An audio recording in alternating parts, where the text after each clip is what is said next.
गो साहब तशरीफ फरमा ने, PTI गुजरांवाला के सदर भी ने, अंजमने तरक्की पसंद मुसन्नफीन देवी सरपरस्त आला। मैं गुजारिश करांगा कि वह अपने अफगान दे नाल सानू आगाह करें।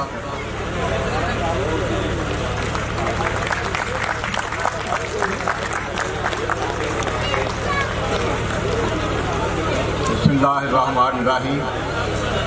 सारे भाइयों नाल जिहड़े पंजाबी नाल प्यार करते हैं इत्थे आए ने, ये फंक्शन का इंतजाम किया है, सब नूं मैं मुबारकबाद देना वा और सारा जीएन कहना वा। जो तक बड़िया गल्लां मेरे साढ़े सूझवान अगे पंजाबी के बारे कर चुके ने, कह चुके ने, मैं 2-4 सिर्फ गल्लां करांगा।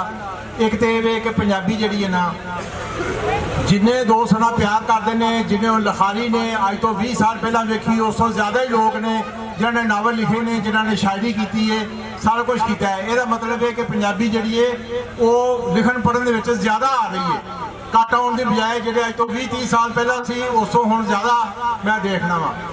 दोस्त ने तारफ कराया अंजमन तरक्की पसंद मुसन्नफीन का। गुजरांवाले असीं पिछले 12-14 साल तो मुसलसल इजलास होण डे ने। उर्दू के लोग भी असीं बुलाने आ, ਜਿਹੜੇ शायर ने या अफसाना निगार ने, तो उस तो ज़्यादा पंजाबी के बुलाए ने। कर्नल रियाज साहब ने पंजाबी के मारूफ शायर ने, उन्होंने बुलाया। अकबर अली गाजी साहब ने बुलाया, इस्माइल चीची साहब ने बुलाया, अंजम कुरैशी साहब ने लाहौर दियाँ उन्होंने बुलाया, तजम्मल कलीम साहब ने उन्होंने बुलाया। इस तरह पंजाबी के सब शायरों और लिखण वाले उत्थे बुलाया, तो उन्होंने उत्थे गुफ्तगू कराई है। मैं पेशे के लिहाज नाल वकील हाँ, कोई थोड़ा बहुत पढ़िया लिखिया मैं हाँ तां वकील बनया। मैं बार दे विच हमेशा पंजाबी गल की है, कभी उर्दू नहीं बोली। सब लोग उर्दू बोलते, मैं फिर भी पंजाबी गल करता। जो अंजमन का इजलास है उसकी कोशिश करने कि सारिया गल्लां पंजाबी च स्टेज तो होण। वैसे जो दोस्त आउंदा उर्दू वाला, उर्दू चलो गज़ल सुना दे या शायरी। मुशायरा असीं रखने 2 मुशायरे साल च कराने, एक लोकल ते एक नैशनल लैवल पर। शायरां नूं बुलाने उन्ने ही पंजाबी दे हुंदे ने, उन्ने ही उर्दू दे हुंदे ने, बल्कि पंजाबी दे 2 वध ही हुंदे ने। जो पंजाबी का कोई शायर कोई 200 बुलाने साडा हाल भर जाता है। जे अगे 40-50 बंदे ने उस दिन कोई 60-70 होंगे ने जेडे शहर के लोग ने आते हैं। इस वास्ते मैं समझा कि पंजाबी ने भी लोग प्यार करते हैं, मुहब्बत करते हैं। एक मैं दोस्तों तुम सारे माशाअल्लाह बड़े महान जे, बड़े पढ़े लिखे जे। मैं कहूँगा कि जेडे साडे पुरख सन, जेडे बड़े सूझवान लोग सन, उन्होंने ਜਿਹੜੇ ਮੁਹਾਵਰੇ ਬਣਾਏ ਨੇ, ਜਿਹਨੂੰ ਅਖਾਣ ਕਿਹਾ ਜਾਂਦਾ ਹੈ, ਉਹਨਾਂ 'ਚ ਕਿੰਨੀ ਜਿਹੜੀ ਗਹਿਰਾਈ ਹੈ और किन्नी ਉਹ 'ਚ ਅਕਲ है और किन्नी इलमी गल है। 2-4 मैं सुनावांगा दोस्तों को, खास तौर उन्होंने ਜਿਹੜੇ नवे ने ਜਾਂ ਪੰਜਾਬੀ ਵੱਲ ਹੁਣ ਰੁਝਾਨ ਕਰਨ ਡਏ ਨੇ। ਉਹ ਕਹਿੰਦੇ ਨੇ ਕਿ ਪੜੱਥੀ ਵੰਜ ਸਨੇਹੀ ਖੇਤੀ ਕਦੀ ਨਹੀਂ ਹੋਏ ਬੱਤੀਆਂ ਦੇ ਤੇਤੀ। पड़थी वंज स्नेही खेती कदी नहीं होए बत्तियां दे तेती।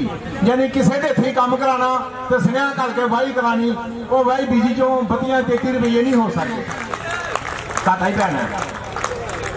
मंजी होना गां चोना वटन सिक्ख्या वान, पुत कमते लग्या ना खटन ना खान। जिन्हों मंजी उन्नी सिख ली तो वान वटन सिख लिया, उन्होंने क्या बाबे ने फड़ा देना, कुड़ी ने किसी ने फड़ा देना, बाबे ने बाबा रस्सा वट दिया, नेतरा वट दे, मैनू कर दो, मोह चूने वट के कुड़ी लैके टुर जाना। मंजी होना भी मंजी होने को ना, अच्छा मेहरबानी, कोई खटन खवाने वाली गल नहीं हैगी। गां चोना मंजी होना वटन सिक्ख्या वान, पुत कमते लग्या ना खटन ना खान। किन्नी विजडम है, किन्नी कदी गल की गई है। लत्तों लंगी तो लाहौर से दाइए टुरिया जाता नहीं, कहना लाहौर जाके खिलौना मैं, तो लत्तों लंगी यानी बंदा वो कर नहीं सकता, दावा वह करना। बेशुमार अखान से कई किताबां छप चुकी ने, साढ़े बाजवा साहब ने पंजाबी अदबी बोर्ड वाले छापियां ने। तो ये अगर दोस्तों के मुताले चाहन जो पंजाबी वाल करते हैं, शायरी के नाल नाल शायरी भी बड़ा असर छड्डदी है। पंजाबी जी बंदा ज़हनां ते सारा कुछ, तो अखान भी बड़ा असर छड्डदे ने, बंदा उन्होंने बार बार दोहरांदा है या सुनांदा है। तो मेहरबानी तो शुक्रिया।